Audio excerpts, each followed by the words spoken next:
Hello guys, അപ്പോൾ തുടങ്ങാം. So നമ്മൾ ഇന്ന് എൻ്റെ വണ്ടി സർവീസ് സ്റ്റേഷനിൽ കൊണ്ട് കൊടുക്കാൻ പോവുകയാണ്. സർവീസ് ചെയ്യണം, സമയം കഴിഞ്ഞു. പൈസ ഉള്ളപ്പോൾ സർവീസും വരില്ല, സർവീസ് വരുമ്പോൾ പൈസയും ഇല്ല. അത് കഴിഞ്ഞ് വേറൊരു സ്ഥലത്തും കൂടെ പോകുന്നുണ്ട്, അതും കൂടെ കാണാൻ വാ. കണ്ടാ ഗൈസ്, എൻ്റെ വണ്ടിക്ക് ഇപ്പം തന്നെ ജനുവരി 26 ആയുള്ളൂ. അപ്പോൾ ഇന്ന് എൻ്റെ കൂടെ വരുന്നത് ഗൈസ് അസ്ലമാണ്. വകായ്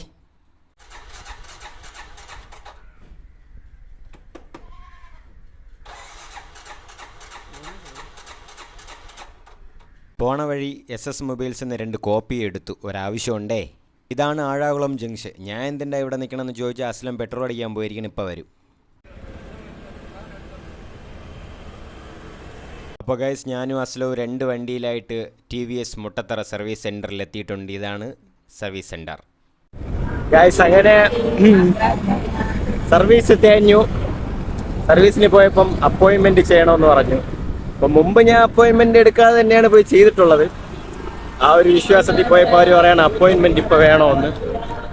സോ ഇന്ന് പറ്റില്ല, നാളെയും പറ്റില്ല. ഇനിയിപ്പോൾ വ്യാഴാഴ്ചയെ സ്ലോട്ടുള്ളൂ. വ്യാഴാഴ്ച 9 മണിക്ക് വരാമോ സാറെന്ന്. ഓക്കെ, അപ്പോൾ ഇന്ന് നൈസായിട്ട് ഞാനും അസ്ലമും തേഞ്ഞിട്ടുണ്ട്. അസ്ലം തേഞ്ഞില്ല, എന്നാലും തേഞ്ഞവേ. അടുത്തൊരു സ്ഥലം വരെയാണ് പോകണം, അതാണ് നമ്മൾ ഒരുമിച്ച് പോകുന്നത്. വണ്ടി ഞാൻ അവിടെ വെച്ചിട്ടുണ്ട്. സോ ഗൈസ്, അപ്പോൾ നമ്മൾ വന്നത് ഇഗ്നു റീജിയണൽ സെൻറ്റർ മുട്ടത്തറയിലാണ്, ട്രിവാൻഡ്രം. സോ ഇവിടെ ഒരു ആവശ്യമുണ്ട്, ആവശ്യമില്ലാതെ ആരും വരൂലല്ലോ ഗൈസ്. അപ്പോഴേ ഈ ഇഗ്നുവിലൊരു പ്രത്യേകത ഉണ്ട്. എന്ന് വെച്ചാൽ നമ്മൾ ഫോൺ വിളിച്ചാൽ അവർ ചത്താലും എടുക്കൂല, ഫുൾ ടൈം ബിസി ആയിരിക്കും. ബിസി എന്ന് ആരെങ്കിലും വിളിക്കുന്നതല്ല, അവർ മാറ്റി ബിസി വെച്ചിരിക്കുന്നതാണ്. പിന്നെ വേറൊരു പ്രത്യേകത, നമ്മൾ ഇവിടെ വന്നിട്ട് അവരെ ഫോൺ വിളിച്ചാൽ അവർ ഫോൺ എടുക്കും, അവർക്ക് കോള് പോകും. അതെന്താണെന്ന് എനിക്ക് അറിഞ്ഞുകൂടാ, അറിഞ്ഞുവല്ല വച്ചിരിക്കുകയാണെന്ന് അറിഞ്ഞുകൂടാ. ഇവിടെ വന്നിട്ട് അവരെ വിളിച്ചാൽ അവർക്ക് കോള് പോകും, എടുക്കും. പക്ഷെ ഇവിടെ വരാതെ അവരെ വിളിച്ചാൽ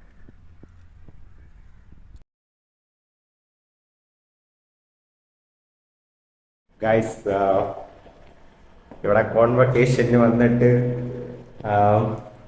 പേയ്മെൻറ്റ് ചെയ്യാൻ പറഞ്ഞു. പേയ്മെൻറ്റ് ചെയ്ത് എന്നിട്ട് ഒരു സ്റ്റെയർ കയറി പോയാൽ സർട്ടിഫിക്കറ്റ് തരും. അപ്പം അതിന് വേണ്ടിയിട്ടാണ് ഞാൻ പോകുന്നത്.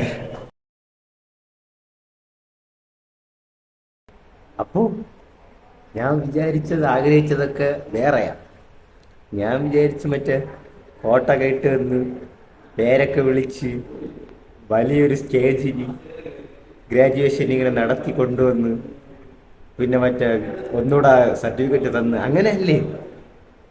ഇതൊരു റൂമിൽ വന്നിട്ട് വാങ്ങിയിട്ട് പോകാൻ പറയണു. ഞാൻ ഇത് ഇപ്പിടി താങ്ങുവേ. Oh my God. ഇല്ല, സംഭവം എന്ത്, ഞാൻ നേരത്തെ നിങ്ങളോട് പറഞ്ഞില്ലേ ഇവിടെ വന്നാൽ കോട്ടിട്ട് തരും, അല്ലെങ്കിൽ വേറൊരു ദിവസം വരാൻ പറയുമെന്നൊക്കെ. എൻ്റെ 600 രൂപയും വാങ്ങിച്ചിട്ട് 2ാമത്തെ നിലയിൽ പറഞ്ഞു വിട്ടിട്ട് ഒരു പേപ്പർ തന്നു. ആ പേപ്പർ ഇതാണ് എൻ്റെ MCOM സർട്ടിഫിക്കറ്റ്. ഇത് എന്നെന്ന് ഞാൻ വിചാരിച്ചു ഗൈസ്, മറ്റേ ഈ പിള്ളേരൊക്കെ ഫോട്ടോയിലൊക്കെ ഇടൂലേ, നടന്നു വന്നിട്ട് മറ്റേ കോട്ടൊക്കെ ഇട്ട് തരും, എല്ലാവരും ക്ലാപ്സൊക്കെ ചെയ്യും. ഇതിനാണ് ഞാൻ ഇങ്ങനെ ഇത്രയും പഠിച്ച് വാങ്ങിയത്. പോയപ്പം ഞാൻ വിചാരിച്ച 600 രൂപ വാങ്ങിയതല്ലേ, അടുത്ത ആഴ്ച മറ്റേ പരിപാടിയുണ്ട്, അതിന് വരണം, വന്ന് വാങ്ങണമെന്ന്. ഇതൊന്നും പറഞ്ഞില്ല. ഇതാ മേലില് ഒരു ഫസ്റ്റ് ഫ്ലോറിൽ പോയിട്ട് ഇതാ 1 മിനിറ്റും ആയില്ല, അതിൻ്റെ ഇടയിൽ എനിക്ക് സർട്ടിഫിക്കറ്റ് കിട്ടി. ഇത് ഇത് ഇത് ഇത് എനിക്ക് ഇത് ഇങ്ങനെ വേണ്ട, ഞാൻ ഇങ്ങനെയല്ല പ്രതീക്ഷ. അസ്ലം, നീ ഇത് ജസ്റ്റിസ് ആണ് എൻ്റെ ഒരു ചെയ്യുന്നത് അല്ല. എനിക്കൊരു കോട്ട് ഇത് പിന്നെ എന്തിനു ഞാൻ ഇത്രയും പൊന്നടാ ഞാൻ പോണ, എനിക്ക് നല്ല. അപ്പൊ ഇന്നത്തെ ദിവസം തന്നെ ഒരു ഷോ കാണല്ലോടെ. രാവിലെ സർവീസിന് കൊണ്ടുപോയി, സർവീസിനും പറ്റിയില്ല. ഇഗ്നു സെന്ററിൽ പോയപ്പം അവിടെ നിന്ന് സർട്ടിഫിക്കറ്റ് കയ്യിൽ തന്ന് പറഞ്ഞു വിട്ട്. ടെൻഷൻ മാറാൻ ഒന്ന് മുടിവെട്ടാന്ന് വിചാരിച്ച മുടിവെട്ടാൻ വന്നപ്പം അർമാന്റെ കടയിൽ ഭയങ്കര തിരക്ക്.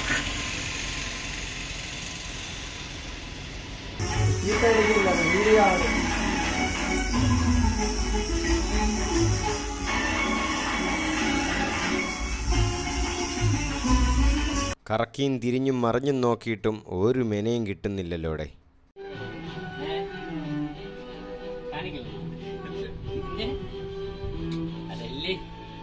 ഗൈസ്, ഷോപ്പിൽ പുതിയ കളക്ഷൻസൊക്കെ വന്നിട്ടുണ്ട്. ടീഷർട്ടൊക്കെ ഒരുപാടുണ്ട് കേട്ടോ. പിന്നെ ജേഴ്സികളും പുതിയതായിട്ട് സാധനങ്ങളൊക്കെ വന്നിട്ടുണ്ട്.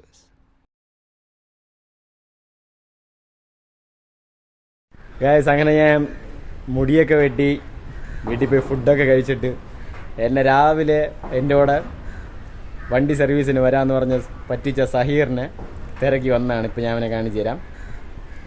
സഹീറിന് മുമ്പ് കുറച്ച് ആൾക്കാരെയും കാണിച്ചു തരാം. ജോലി ചെയ്യുന്ന ആൾക്കാരെ നിങ്ങൾ കണ്ടിട്ടില്ലല്ലോ. ഇപ്പോൾ ഇവിടെ ഒരുത്തം ഉണ്ടായിരുന്നു, ഓടിപ്പോയി. കാണിച്ചു തരാം ഞാൻ. ഗൈസ്, രാവിലെ എൻ്റെ കൂടെ സർവീസ് സ്റ്റേഷനിൽ വരുമെന്ന് പറഞ്ഞ സഹീറിനെ തപ്പി വന്നപ്പോഴാണ് ഞാൻ ഈ കാഴ്ചകളൊക്കെ കാണുന്നത്.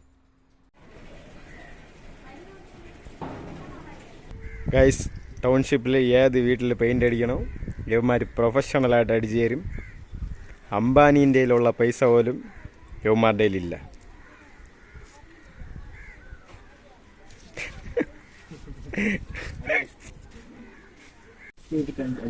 എന്താണ് ചോദിച്ചെന്താണ്?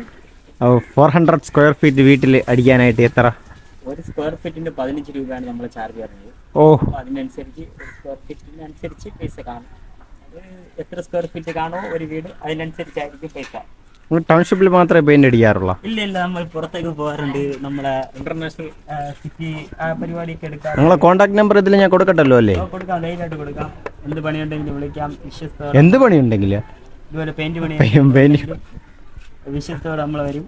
ഒരു 3-4 ദിവസത്തിനകത്ത് ഇത് അടിച്ച് തീരും. അവർ ഇഷ്ടമുള്ള പെയിന്റ് തന്നാൽ ഇഷ്ടമുള്ളവൻ്റെ അടിച്ചു. ഏത് മോഡലാണ് അടിച്ചു. മണിയറക്കകത്ത് പെണ്ണും ചെക്കനൊക്കെ അടിച്ചു വെച്ചിട്ടുണ്ട്. പിന്നെ സംഭവം എന്താന്ന് വെച്ചാൽ കോൺവൊക്കേഷൻ രജിസ്റ്റർ ചെയ്യാനുള്ള ടൈം കഴിഞ്ഞു. പക്ഷെ അറ്റ്ലീസ്റ്റ് അത് എൻ്റെ ആ ടീച്ചർ പറയായിരുന്നു എങ്കിൽ ഞാൻ 600 രൂപ വേസ്റ്റ് ആക്കൂലായിരുന്നു. ആ ടീച്ചർ പെട്ടെന്നെല്ലാം ടൈപ്പ് ചെയ്ത് എല്ലാം ആക്കി. ഞാൻ വിചാരിച്ചാൽ ഇൻ പേഴ്സൺ എന്നൊക്കെ കൊടുത്ത് എല്ലാം സെറ്റാക്കി. ഞാൻ വിചാരിച്ചു അടുത്ത ആഴ്ച അല്ലെങ്കിൽ അടുത്ത മാസം വിളിക്കുമായിരിക്കും.